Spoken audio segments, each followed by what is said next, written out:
Hello everyone, we're here. Let me tell you a story that combines hope, hypocrisy, and redemption. What would you do if you saw Clint Eastwood himself, an icon, a hero, and a man of principle, being denied a simple glass of water and kicked out of a restaurant that proudly displayed slogans of inclusivity and kindness in San Francisco? It sounds unbelievable, but it happened, and the story behind it will blow your mind. Let's take it from the top. This story begins last September when Clint Eastwood's investment group acquired a charming downtown restaurant called Vine and Liberty. For 30 years, it had been run by George Wilson, a Vietnam veteran beloved by the local community. Under George's care, Vine and Liberty wasn't just a restaurant, it was a safe haven. Veterans, the elderly, and the less fortunate all found a warm meal, dignity, and respect there. It was a place where the slogan, "No man left behind," extended beyond the battlefield and into everyday life. But times change, and so do circumstances. George fell ill, and with no family to take over, he made the difficult decision to sell the restaurant.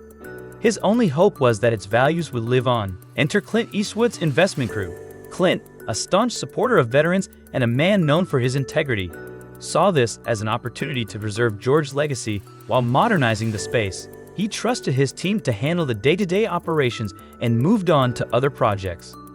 Unbeknownst to Clint, the new management team had other ideas. They began making sweeping changes, hiring a younger, trendier staff, redecorating with sleek modern furnishings, and plastering the windows with social justice slogans like "All are welcome" and "Kindness is free." While these slogans made the restaurant appear progressive and inclusive, the truth was far different. The veteran discount program was quietly scrapped. Familiar faces, elderly customers, veterans, and homeless individuals were turned away or made to feel unwelcome. The restaurant was no longer the community hub George had envisioned. It had become just another business chasing profits while pretending to care. The turning point came when a TV producer approached Clint with troubling footage. It showed the restaurant staff mocking elderly customers and outright refusing service to homeless veterans. Clint was furious. This wasn't the Vine and Liberty he had envisioned. Just days earlier, he had read a heartbreaking report about the growing number of homeless veterans in San Francisco. Among the names was a man Clint remembered meeting years ago, a regular at Vine and Liberty who had tragically taken his own life. Determined to uncover the truth, Clint decided to go undercover. He wanted to experience firsthand what had become of the restaurant he now owned. With the help of Tom Marnez, a skilled makeup artist and Vietnam veteran, Clint transformed himself into an elderly, destitute veteran. Tom's own experiences lent authenticity to the disguise. A weathered face, worn-out clothing, and a shuffle in his step that spoke of years of hardship. Before heading to Vine and Liberty, Clint spent a day at a local shelter listening to the stories of veterans who had fallen through the cracks of society. He met James, a former Marine who lost his home due to overwhelming medical bills. There was Sarah, a Navy medic battling PTSD and struggling to find work. And then there was Michael, an Army veteran who had been on the streets for over a decade. Each story added fuel to Clint's fire. These weren't just statistics, they were real people with real struggles, and they deserved better.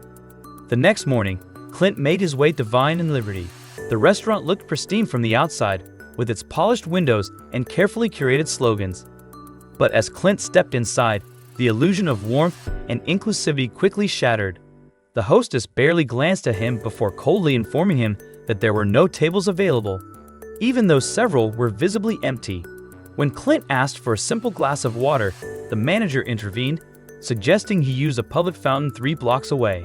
The hidden cameras Clint had placed captured every moment, from the disdainful glances of the staff to the whispered jokes at his expense. The footage was damning, but amidst the indifference, one person stood out, a young waitress named Jenny. She seemed uncomfortable with what was happening, hesitating with a pitcher of water in her hand. But a sharp glare from the manager froze her in her tracks. Clint left the restaurant that day with a heavy heart but a clear plan. This wasn't just about exposing hypocrisy. It was about restoring the soul of Vine and Liberty. He returned to the shelter and shared his experience with the veterans he had met. Together, they devised a plan to confront the restaurant and reclaim its original values. The following day, Clint returned to Vine and Liberty during peak lunch hour, this time accompanied by 6 veterans. Each carried a piece of the restaurant's history, old menus, photographs, and even letters from George Wilson. The group walked in and requested a table. The hostess tried to turn them away, but Clint's commanding presence made it impossible to ignore them. As they sat down, the atmosphere in the restaurant grew tense. Whispers spread among the diners as someone recognized Clint Eastwood. When he removed his disguise, the room fell silent. Clint stood up and addressed the staff and customers, recounting the history of Vine and Liberty and the values it once upheld. He confronted the manager about the mistreatment of veterans and the misappropriation of funds meant for charity. At that moment, Mary Wilson, the widow of George Wilson, stepped forward.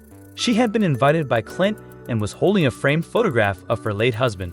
With tears in her eyes, she spoke about George's vision for the restaurant, a place where everyone was treated with dignity, regardless of their circumstances. The turning point came when Jenny, the young waitress, bravely stepped forward.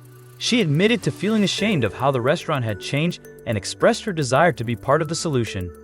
Inspired by her courage, other staff members followed suit, pledging to do better. Clint announced that Vine and Liberty would undergo a complete transformation.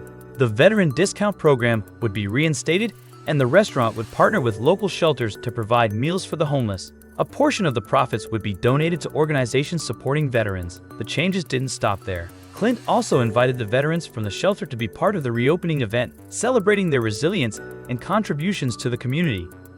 The story of Vine and Liberty quickly went viral, inspiring people across the country to examine their own actions and attitudes. Clint Eastwood didn't just expose hypocrisy. He reminded everyone that true inclusivity is about deeds, not words. As he said during the reopening event, a restaurant isn't just about food, it's about values. And it's never too late to rebuild what's been lost. Today, Vine and Liberty stands as a symbol of hope and redemption. Its walls may still display slogans of kindness and inclusivity, but now, those words are backed by action. And as for Clint Eastwood, he's proven once again that a true hero doesn't just play one on screen, they live it every day.